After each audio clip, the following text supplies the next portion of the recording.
ছিংগাপুৰৰ পৰা মই জুবিন গাৰ্গে কৈছো, ছিংগাপুৰত কোন সেইকেইটা তাত নাই নহয়। মই এতিয়া খাৰঘুলি কাহিলীৰ পৰা কতোৱে নাই। মই এতিয়া সোণাপুৰ, মাথো সোণাপুৰে মোৰ শেষ ঘৰ, শেষ মঞ্চ।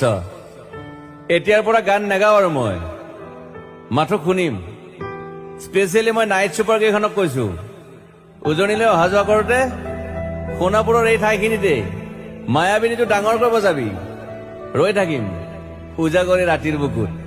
মই আগতেও কৈছিলো আৰু এতিয়াও কৈছো, মোৰ কোনো জাতি নাই, মোৰ কোনো ধৰ্ম নাই।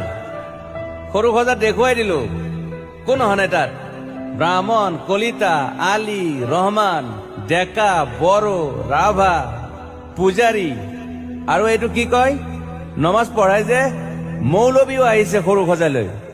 I love people, I love man. সেইবাবে মুখ্যমন্ত্ৰী হিমন্ত দাকো কৈছো, মই বিৰোধী দলকো কৈছো, লুৰি নকিল সকলোকে কৈছো, পলিটিক্স নকৰিবা বন্ধু। মই সৰু সজাইৰ মানুহৰ অসমখন বিচাৰিছিলো। চাই থাকিম সোণাপুৰৰ পৰা।